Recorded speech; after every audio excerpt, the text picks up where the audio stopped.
नमस्कार, मी कोमल अहिरराव. माझ्या यूट्यूब चॅनलवर तुमचे स्वागत आहे. आज मी तुम्हाला श्री सत्यनारायणची कथा सांगणार आहे. सत्यनारायण कथा. अध्याय पहिला. श्री गणेशाय नमः. एकदा नैमिषारण्यात राहणाऱ्या शौनकादी ऋषींनी पुराण सांगणाऱ्या सुतांना प्रश्न विचारला. ऋषी विचारतात, हे मुनिश्रेष्ठा, मनातील सर्व फले कोणत्या व्रताने अथवा तपश्चर्येने मिळतात ते ऐकण्याची इच्छा आहे. कृपा करून सांगा. सूत सांगतात, मुनी हो, नारदाने हाच प्रश्न भगवान महाविष्णूंना विचारला. त्यावेळी विष्णूंनी नारदांना जे सांगितले तेच मी तुम्हाला सांगतो. शांत चित्ताने ऐका.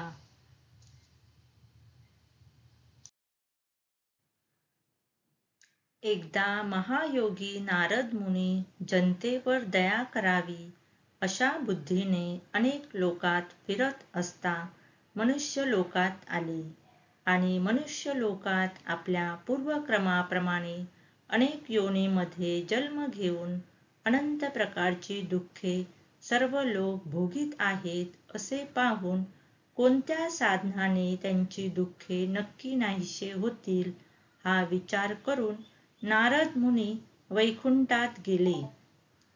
त्या वैकुंठात 4 हातात शंख, चक्र, गदा व कमळ धारण केलेल्या व पायापर्यंत रुळणारी वनमाळा गळ्यात घातलेल्या स्वच्छ वर्णाच्या नारायण भगवंताला पाहून त्यांची स्तुती करण्याला त्यांनी प्रारंभ केला. नारद म्हणाले, ज्याचे स्वरूप, वाणी व मन यांना न कळणारे आहे व जो अनंत शक्तिमान आहे, तो उत्पत्ती, मध्य व नाश यांनी रहित आहे, मूळचा निर्गुण आहे व जगाच्या आरंभकाळी तो 3 गुणांचा स्वीकार करतो व जो सर्वांचे मूळ कारण असून भक्तांची दुःखे नाहीशी करतो, त्या नारायणाला माझा नमस्कार असो. नारद मुनींनी केलेली स्तुती ऐकून भगवान विष्णू नारदाजवळ बोलले. भगवान म्हणाले, मुनिवरा, आपण कोणत्या कामासाठी आलात? तुमच्या मनात काय आहे ते सर्व मला सांगा. मी त्याचे समर्पक उत्तर देईन. नारद म्हणाले, हे भगवंता, मृत्यूलोकातील सर्व लोक आपण केलेल्या पापकर्माप्रमाणे अनेक योनीमध्ये जन्म घेऊन विविध प्रकारची दुःखे भोगीत आहेत. नारद म्हणाले, हे भगवंता, आपली कृपा जर माझ्यावर असेल तर या सर्व लोकांची दुःखे लहान अशा कोणत्या उपायाने नाहीशी होतील ते सर्व सांगा. माझी ऐकण्याची इच्छा आहे. भगवान म्हणतात, हे नारदा, लोकांवर कृपा करण्याच्या हेतूने जो तू प्रश्न विचारलास तो फारच सुंदर आहे. म्हणून जे व्रत केल्याने जीवाची सर्वच दुःखे नाहीशी होतात ते व्रत मी सांगतो, तू श्रवण कर. हे वत्सा नारदा, तुझ्यावर माझे प्रेम असल्यामुळे स्वर्गलोकात किंवा मनुष्य लोकात आजपर्यंत कोणालाही माहीत नसलेले व महापुण्यकारक असे व्रत आज तुला सांगतो. या व्रताला सत्यनारायण व्रत असे म्हणतात. हे व्रत विधिपूर्वक केले असता व्रत करणारा मनुष्य या लोकी सर्व काळ सुख भोगून शेवटी आनंदरूप मोक्षपदास जातो. भगवान विष्णूचे भाषण ऐकून नारद मुनी विष्णूंना म्हणाले, हे नारायणा, या व्रताचे फल काय, याचा विधी काय व हे व्रत पूर्वी कोणी केले होते ते सर्व सविस्तर करून मला सांगा.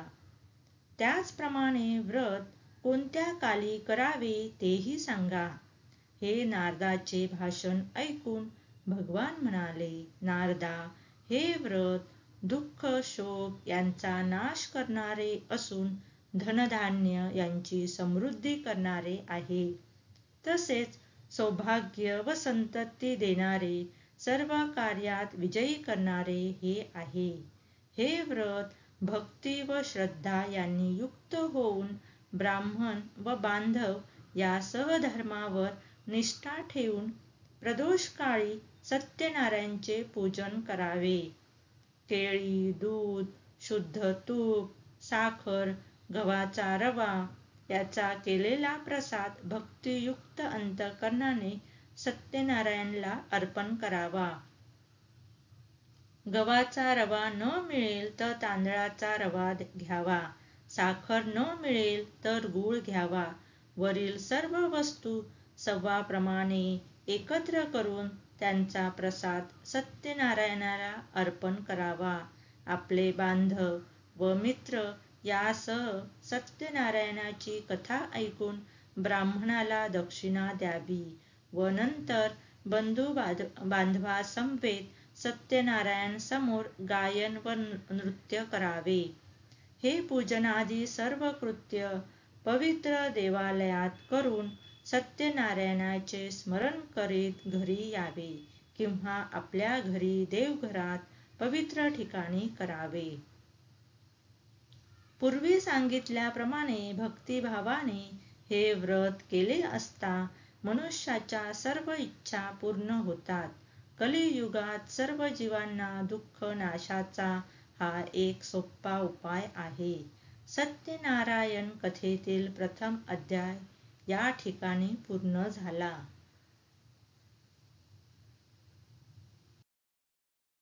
दुसरा अध्याय. भगवान म्हणाले, नारदा, हे व्रत पूर्वी कोणी केले होते ते सांगतो, ऐक. सुंदर अशा काशी नगरात एक दरिद्री ब्राह्मण राहत होता. भूक व तहान यांनी पीडित होऊन तो ब्राह्मण पृथ्वीवर रोज फिरत असे. आचारनिष्ठ व धार्मिक ब्राह्मणावर कृपा करणारा भगवान त्या दुःखी ब्राह्मणाला पाहून भगवंताने वृद्ध ब्राह्मणाचे रूप घेतले व काशी नगरातल्या त्या ब्राह्मणाला प्रश्न विचारला, हे ब्राह्मणा, तू दुःखी होऊन दररोज पृथ्वीवर कशासाठी फिरतोस? हे सर्व ऐकण्याची माझी इच्छा आहे. हे ब्राह्मण श्रेष्ठा, ते तू मला सांग. हे वृद्ध ब्राह्मण रूपी भगवंताचे भाषण ऐकून तो ब्राह्मण म्हणाला, मी अतिशय दरिद्री ब्राह्मण आहे. मी भिक्षा मागण्यासाठी रोज पृथ्वीवर फिरतो. हे भगवंता, दारिद्र्य नाहीसे करण्याचा एखादा उपाय आपणास माहीत असेल तर तो कृपा करून मला सांगा. असे ब्राह्मणाचे भाषण ऐकून भगवान म्हणाले, सत्यनारायण नावाचा विष्णू सर्वांच्या सर्व इच्छा पूर्ण करून मनातील फल देणारा आहे. जे व्रत केले असता मनुष्य सर्व दुःखातून मुक्त होतो त्या सत्यनारायणाचे पूजनात्मक उत्तम व्रत तू कर. त्यानंतर ब्राह्मणाला पूजनाचे सर्व विधान सांगून सत्यनारायण प्रभू तिथेच गुप्त झाले. वृद्ध ब्राह्मणाने सांगितलेले व्रत मी अवश्य करीन असा ध्यास दरिद्री ब्राह्मणाला लागल्यामुळे त्याला रात्री निद्रा लागली नाही. नंतर तो ब्राह्मण सकाळी उठून मी आज सत्यनारायणाचे व्रत करीन असा मनाशी निश्चय करून गावात भिक्षा मागण्यासाठी गेला. त्याच दिवशी त्या ब्राह्मणाला खूप पैसा मिळाला व त्याने पूजनाची सर्व तयारी करून आपल्या बांधवासह सत्यनारायणाचे पूजन केले. नंतर तो दरिद्री ब्राह्मण या सत्यनारायण व्रतामुळे सर्व दुःखातून मुक्त झाला व धनधान्याने समृद्ध होऊन आनंदी झाला.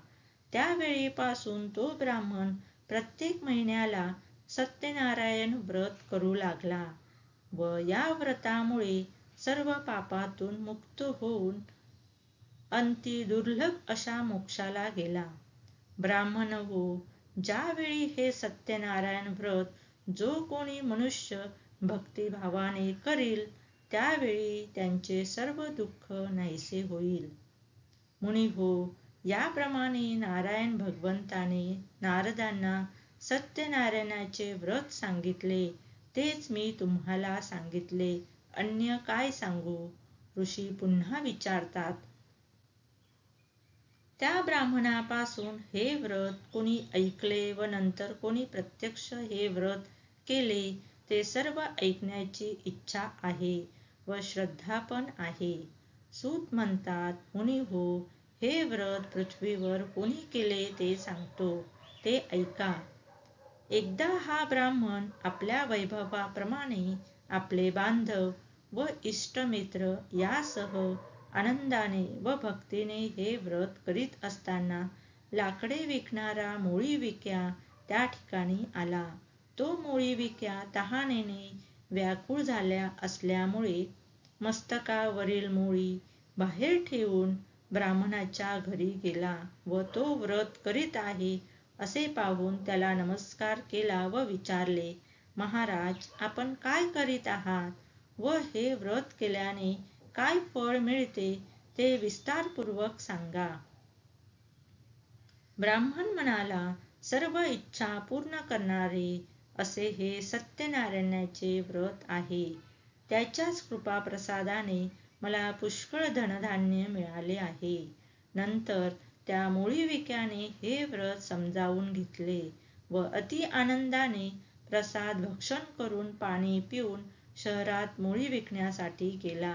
सत्यनारायणाचे चिंतन करीत लाकडाची मोळी मस्तकावर घेऊन या गावात लाकडे विकून जे द्रव्य मिळेल त्या द्रव्याने मी सत्यनारायणाचे उत्तम पूजन करीन असा मनाशी त्याने निश्चय केला.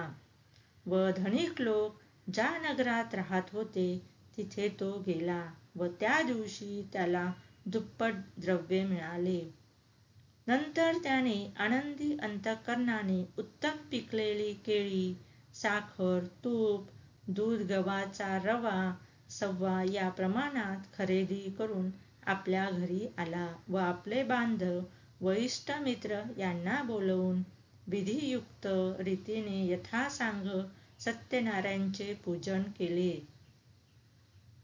या सत्यनारायण व्रताच्या प्रभावाने तो मोळीविक्या धनधान्य व पुत्र इत्यादी संपत्तीने युक्त झाला व या लोकात सुख भोगून शेवटी सत्यनारायण प्रभूच्या लोकी गेला. या ठिकाणी सत्यनारायण कथेतील दुसरा अध्याय पुरा झाला.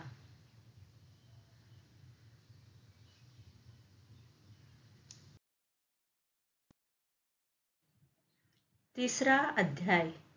सूत सांगतात, ऋषी हो, याविषयी आणखी एक कथा सांगतो, ती ऐका. पूर्वी या पृथ्वीवर उल्कामुख नावाचा एक सार्वभौम राजा होता. तो राजा जितेंद्रिय व सत्य बोलणारा, भक्तिमान व बुद्धिमान होता. तो देवळात जाऊन प्रत्येक दिवशी ब्राह्मणांना द्रव्य देऊन संतुष्ट करीत असे. त्याची भार्या पतिव्रता, सुंदर वदना व अत्यंत रूपवान होती.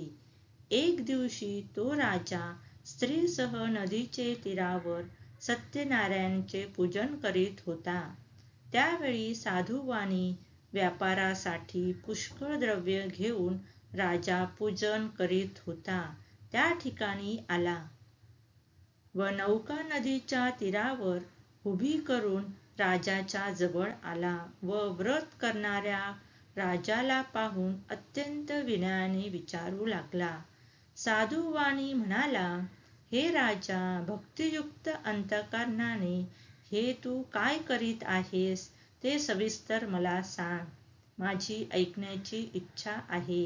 राजा म्हणाला, हे साधू, पुत्र, धन इत्यादी प्राप्त व्हावे या हेतूने अतुल तेजस्वी सर्व मनोरथ पूर्ण करणाऱ्या सत्यनारायण विष्णूचे पूजनात्मक व्रत मी बांधवासह करीत आहे.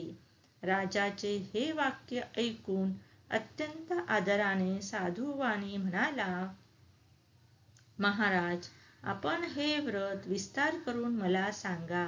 जसे सांगाल तसे मी करीन. मला पण संतती नाही. मी या व्रतामुळे नक्की होईल. असे बोलून व्यापारासाठी अन्य गावी न जाता आनंदाने साधुवाणी घरी परत आला व त्याने संतती देणारे हे व्रत आपल्या भार्येला सांगितले. ज्यावेळी मला संतती होईल त्यावेळी मी सत्यनारायणचे व्रत करीन असा नवस पण त्याने केला. अशा प्रकारचे व्रत शीलवान साधुवाण्याने आपल्या लीलावती नावाच्या भार्येला सांगितले.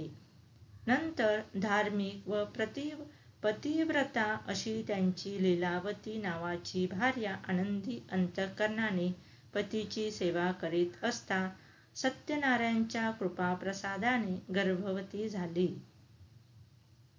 नंतर तिला 10वा महिना सुरू होताच एक कन्या रत्न प्राप्त झाले.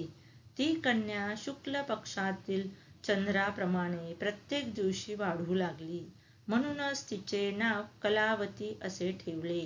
नंतर काही दिवसांनी त्या लीलावतीने साधुवाण्याला गोड वाणीने प्रश्न विचारला. महाराज, पूर्वी नवस केलेले सत्यनारायणचे व्रत आपण का करीत नाही? असा तिचा प्रश्न ऐकून साधुवाणी म्हणाल, हे प्रिये, कलावतीच्या लग्नाच्या वेळी हे सत्यनारायणचे व्रत मी करीन. अशा प्रकारे भार्येचे समाधान करून व्यापारासाठी साधुवाणी दुसऱ्या गावाला निघून गेला. त्याची कन्या कलावती गुणांनी व वयाने मोठी होऊ लागली. साधुवाण्याने आपली मुलगी लग्नाला योग्य झाली आहे असे पाहून मित्रमंडळी बरोबर विचार केला व लगेच उत्तम वर शोधण्यासाठी एका दूताला आज्ञा केली. तो दूत आज्ञेप्रमाणे वर शोधण्यासाठी कांचन नावाच्या नगराला आला. नंतर तो दूत एका वाण्याच्या मुलाला घेऊन परत आला. त्यावेळी सर्व गुण संपन्न व सुंदर अशा वाण्याच्या मुलाला पाहून त्या साधुवाण्याने आपल्या ज्ञातिबांधवांसह आनंदी अंतःकरणाने त्या वैश्यपुत्राला विधियुक्त कन्यादान केले. त्या विवाहाचे वेळी दुर्दैवाने पूर्वी नवस केलेले सत्यनारायणाचे व्रत करण्यास तो विसरला. त्यामुळे भगवान त्याच्यावर रागावले. नंतर तो व्यापारात चतुर असणारा साधुवाणी कालाच्या प्रेरणेप्रमाणे व्यापारासाठी जावयासह निघून गेला आणि सिंधू नदीच्या जवळ असणाऱ्या रम्य अशा रत्नसारपुरामध्ये जाऊन आपल्या श्रीमान जावयांसह तो साधुवाणी व्यापार करू लागला. ते दोघे चंद्रकेतूच्या नगरात व्यापार करीत असता काही काल उत्तम गेला. इतक्यातच सत्यनारायण प्रभूंनी हा वाणी आपल्या सत्यनारायण पूजनाच्या प्रतिज्ञेपासून भ्रष्ट झाला आहे, म्हणून याला भयंकर दुःख प्राप्त होवो असा शाप दिला. शाप दिल्यानंतर थोड्याच दिवसात चंद्रकेतूच्या राजवाड्यात चोरी झाली व तो चोर चोरलेले द्रव्य घेऊन साधुवाणी ज्या ठिकाणी राहत होता त्या ठिकाणी आला. आपल्या मागून राजदूत येत आहेत असे पाहून तो चोर घाबरला व चोरलेले द्रव्य साधुवाण्याच्या दाराजवळ टाकून तो चोर पळून गेला.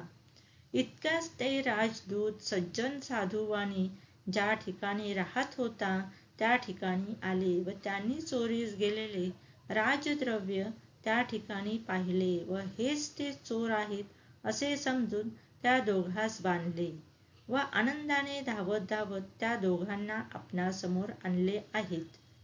आज्ञा करावी. राजाने विशेष विचार न करताच त्यांना बंदीशाळेत टाकण्याची आज्ञा केली व लगेच राजदूतांनी त्या दोघांना बेड्या घालून किल्ल्यातील कारागृहात टाकले. त्यावेळी आम्ही चोर नाही असे ते म्हणत होते, परंतु सत्यदेवाच्या मायेमुळे त्यांचे बोलणे कोणी ऐकले नाही. उलट साधुवाण्यानेच सर्व द्रव्य जप्त केले. सत्यनारायणाच्या शापामुळे साधुवाण्याच्या भार्येला फार दुःख झाले व त्याच्या घरातील सर्व द्रव्ये चोरांनी चोरले. तेव्हापासून मानसिक दुःख, रोग यांनी व्याप्त होऊन क्षुधा व तृषा यांनी दुःखी झालेली साधूवाण्याची भार्या प्रत्येक घरी भिक्षा मागण्यासाठी फिरू लागली. साधूवाण्याची मुलगी कलावती पण घरोघर भिक्षा मागू लागली.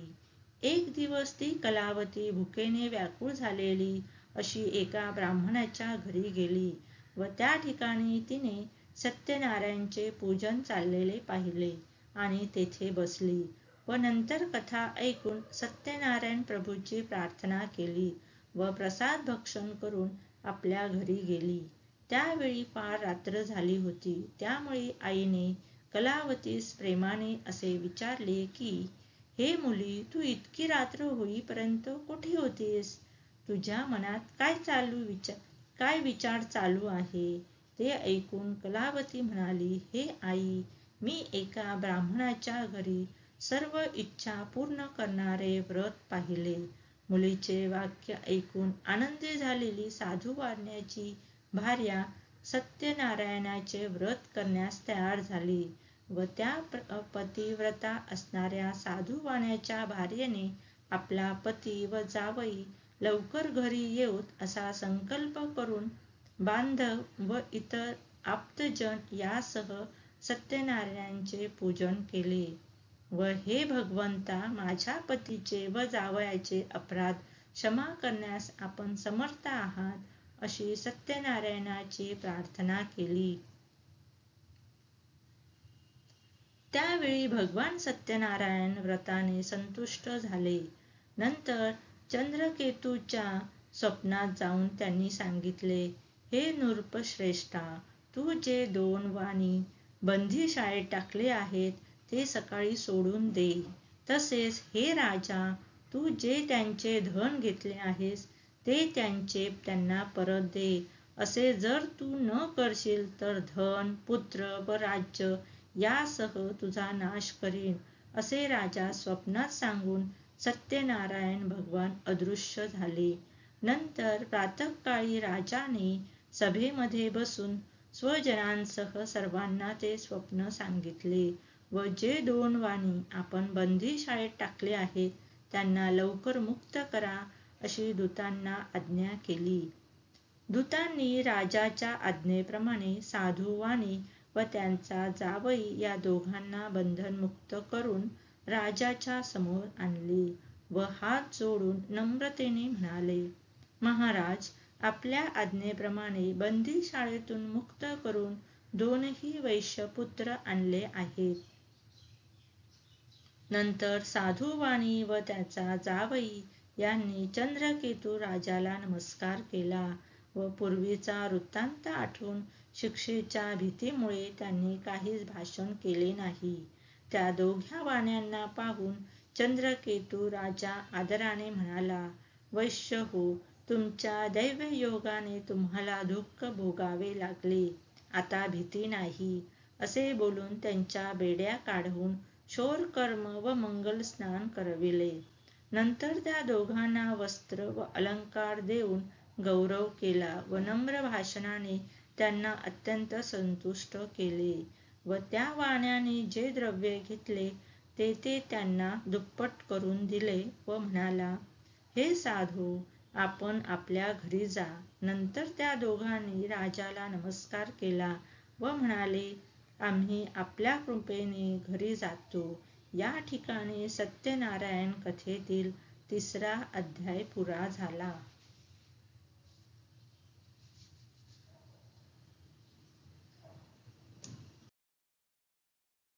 4था अध्याय. नंतर साधूवाण्याने आपणास वाटेत विघ्ने येऊ नयेत म्हणून ब्राह्मणास दक्षिणा देऊन आशीर्वाद घेतला व जावयासह स्वतःचे नगरास गेला. तो साधूवाणी काही थोडा दूर गेल्यावर संन्यास वेश धारण करणाऱ्या सत्यनारायण प्रभूंनी साधूवाण्याची परीक्षा करण्यासाठी, हे साधू, या तुझ्या नौकेत काय आहे ते सांग, असा प्रश्न विचारला. धनाने उन्मत्त झालेले ते 2 वाणी त्याची निंदा करून हसू लागले व म्हणाले, संन्यासी बुवा, आमचे द्रव्य नेण्याची तुमची इच्छा आहे काय? आमची नौका वेली व पाने यांनी भरलेली आहे. असे साधू वाण्याचे उन्मत्तपणाचे भाषण ऐकून भगवान म्हणाले, तुझे बोलणे खरे हो. असे बोलून संन्यास वेश धारण करणारे भगवान तेथून निघून गेले व तिथून थोड्याच अंतरावर असलेल्या समुद्राच्या तीरावर बसले. संन्यासी दूर गेल्यावर साधू वाण्याने आपले नित्य कर्म केले व नौकेकडे गेला आणि पाहिले तर हलकेपणामुळे नौका वर आलेली पाहून साधूवाणी आश्चर्यचकित झाली. नौकेत वेली व पाने पाहून तो साधूवाणी मूर्छा येऊन जमिनीवर पडला. नंतर थोड्या वेळाने सावध होऊन चिंता करू लागला. त्यावेळी साधूवाण्याचा जावई म्हणाला, महाराज, आपण शोक का करता? संन्याशाने जो आपणास शाप दिला त्यामुळेच हा सर्व प्रकार घडला आहे. तो संन्यासी पाहिजे ते करण्यास समर्थ आहे, म्हणून आपण त्याला शरण जाऊ, म्हणजे आपले सर्व मनोरथ पूर्ण होतील. असे जावयाचे भाषण ऐकून साधूवाणी यतीजवळ गेला व त्याला पाहून भक्तीने नमस्कार केला व आदराने बोलू लागला, महाराज, मी जे आपल्याजवळ खोटे बोललो त्या अपराधाची क्षमा करा. असे म्हणून पुन्हा पुन्हा नमस्कार केला व तो साधूवाणी अतिशय दुःखी झाला. संन्यास वेशधारी भगवान शोक करणाऱ्या साधूवाण्याला म्हणाले, शोक करू नकोस, मी सांगतो ते ऐक. तू माझ्या पूजनाविषयी पराडमुख आहेस व म्हणूनच माझ्या आज्ञेने तुला वारंवार दुःख प्राप्त झाले. हे ऐकून साधूवाणी भगवंताची स्तुती करू लागला.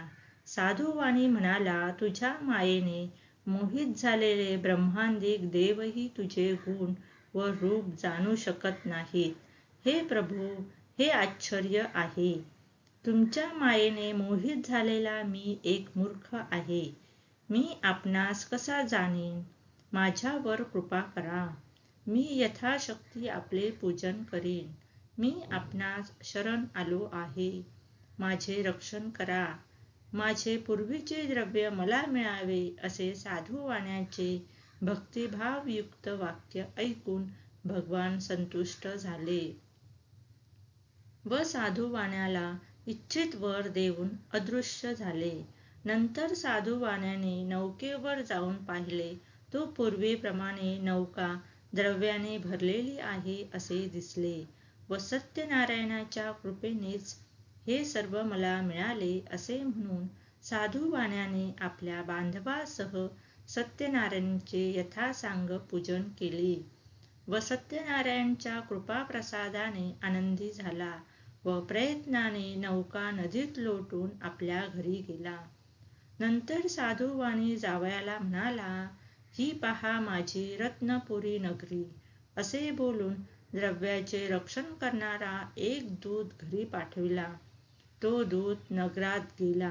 साधूवाण्याच्या भार्येला पाहून त्याने नमस्कार केला व हात जोडून तिला अपेक्षित असणारे वाक्य बोलू लागला. तो म्हणाला, बांधव व पुष्कळ द्रव्य यासह साधूवाणी जावयाला बरोबर घेऊन आपल्या नगरच्या जवळ आले आहेत. असे दूताचे वाक्य ऐकून आनंदी झालेल्या साधूवाण्याच्या भार्येने मुलीला सत्यनारायणाची पूजा कर असे सांगितले व आपण लगेच पतिदर्शनासाठी गेली. आईचे वाक्य ऐकून तिने सत्यनारायणाचे व्रत पूर्ण केले, परंतु प्रसाद भक्षण न करता पतिदर्शनासाठी उत्सुक झालेली ती तशीच गेली. त्यामुळे रागावलेल्या सत्यनारायण प्रभूंनी तिचा पती असलेली नौका द्रव्यासह पाण्यात बुडविले. त्यावेळी त्या ठिकाणी आलेल्या कलावतीला तिचा पती दिसला नाही. त्यामुळे अत्यंत शोकाने विह्वळ होऊन ती रडत भूमीवर पडली. बुडालेली नौका व त्यामुळे दुःख झालेली आपली कन्या पाहून भयभीत अंतःकरणाने साधुवानी नावाड्यासह हा काय चमत्कार असे म्हणून विचार करू लागला. नंतर लीलावती आपल्या कन्येची ती अवस्था पाहून दुःखी झाली व आक्रोश करून आपल्या पतीला म्हणाली, अहो, एवढ्या थोड्या अवधीत नौकेसह कलावतीचा पती कसा अदृश्य झाला? कोणत्या देवाच्या अवकृपेमुळे हे झाले मला हे समजत नाही. नंतर तिने मुलीला पोटाशी धरले व रडू लागली. इतक्यात पती नाहीसा झाल्याने दुःखी झालेल्या कलावतीने पतीच्या पादुका घेऊन सती जाण्याचा निश्चय केला. धार्मिक व सज्जन असा तो साधुवाणी भार्येसह मुलीचे अशा प्रकारे चरित्र पाहून अति शोकाने संतप्त झाला व सत्यनारायणनेच नौका नाहीशी केली असेल, कारण त्याच्या मायेने मी मुग्ध झालो आहे. नंतर सर्वांना बोलावून साधुवाण्याने माझे मनोरथ पूर्ण झाल्यास मी सत्यनारायणचे पूजन करीन असे सर्वांना सांगितले आणि सत्यनारायणला पुन्हा पुन्हा साष्टांग नमस्कार घातले. तेव्हा दिनाचे रक्षण करणारे सत्यनारायण संतुष्ट झाले व भक्तप्रेमी भगवान आकाशवाणीने म्हणाले, हे साधू, तुझी कन्या प्रसादाचा त्याग करून आपल्या पतीच्या दर्शनासाठी आली आहे, म्हणून तिचा पती अदृश्य झाला. हे साधू, ही तुझी कन्या जर घरी जाऊन प्रसाद भक्षण करून येईल तर तिचा पती तिला प्राप्त होईल यात शंका नाही. आणि पुन्हा बंदरात येऊन पाहते तर तो तिचा पती स्वजनांसह तिच्या दृष्टीस पडला. नंतर कलावती आपल्या पित्यास म्हणाली, आता लवकर घरी चला, उशीर का करता? मुलीचे हे वाक्य ऐकून तो साधुवाणी अतिशय आनंदी झाला व त्याने यथाविधी सत्यनारायणचे पूजन केले व नंतर तो साधुवाणी धन व बांधव यासह आपल्या घरी गेला. प्रत्येक पौर्णिमा व मकर संक्रांत या दिवशी सत्यनारायणचे पूजन करून या लोकी सुखी झाला. शेवटी सत्यनारायण प्रभूंचे सत्यलोकात गेला. या ठिकाणी सत्यनारायण कथेतील 4था अध्याय पुरा झाला.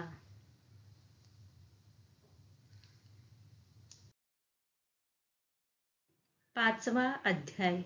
सूत सांगतात, मुनिहो, आणखी एक कथा सांगतो, ती श्रवण करा. पूर्वी अंगध्वज नावाचा एक राजा प्रजेचे पालन करण्याविषयी अतिशय तत्पर होता. त्याने प्रसादाचा त्याग केल्यामुळे त्याला अति दुःख प्राप्त झाले. ते असे, तो राजा एकदा अरण्यातून सिंह, वाघ इत्यादी प्राण्यांना मारून वडाच्या झाडाजवळ आला. तो त्या ठिकाणी गवळी लोक आपल्या बांधवासह भक्तियुक्त अंतःकरणाने सत्यनारायणाचे पूजन करीत आहेत असे राजाला दिसले. परंतु राजा हे सर्व पाहूनही त्या ठिकाणी गेला नाही व त्याने सत्यनारायण भगवंतास नमस्कारही केला नाही. तरी सुद्धा गवळी लोकांनी सत्यनारायणचा प्रसाद राजापुढे आणून ठेवला व नंतर भक्तिभावाने सर्व गोप बांधवांनी प्रसाद भक्षण केला व आनंदी झाले. राजा मात्र प्रसादाच्या त्यागामुळे अति दुःखी झाला. त्या राजाचे 100 मुलगे व धनधान्याने सर्व संपत्ती नाश पावली. हे सर्व सत्यनारायणच्या अवकृपेने झाले असेल असे राजाला वाटले व ज्या ठिकाणी गोपाने सत्यनारायणचे पूजन केले होते त्या ठिकाणी जाण्याचा निश्चय राजाने केला व नंतर गवळी लोकांच्या जवळ गेला व त्यांच्यासह भक्तिश्रद्धेने युक्त होऊन यथाविधी सत्यनारायणचे पूजन केले. त्यामुळे हा अंगध्वज राजा धन, पुत्र इत्यादी ऐश्वर्याने संपन्न झाला व या लोकात सुखी होऊन शेवटी वैकुंठ लोकात गेला. हा सर्व लाभ सत्यनारायणच्या पूजनामुळे झाला. म्हणून सर्वांनी सत्यनारायणाचे पूजन अवश्य करावे. जो कोणी अति दुर्लभ असे सत्यनारायणचे व्रत करतो व फल देणारी अशी कथा भक्तिभावाने श्रवण करतो, त्याला सत्यनारायणच्या कृपेने धनधान्यांनी सर्व वस्तूंचा लाभ होतो व जो दरिद्री असेल त्याला द्रव्य मिळते व जो बंधनात पडला असेल तो बंधनातून मुक्त होतो. जो भयभीत झाला असेल तो सत्यनारायणच्या पूजनामुळे भीतीपासून मुक्त होतो.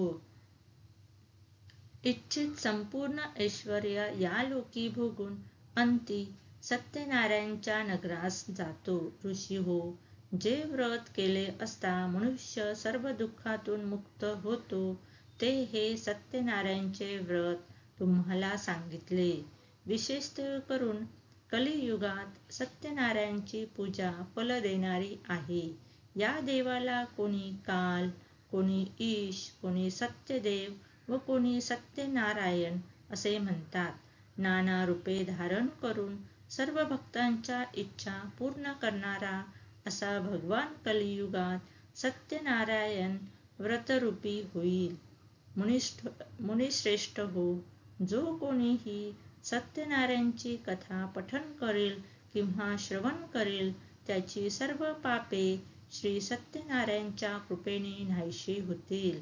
या ठिकाणी श्री सत्यनारायण कथेतील 5वा अध्याय संपूर्ण झाला.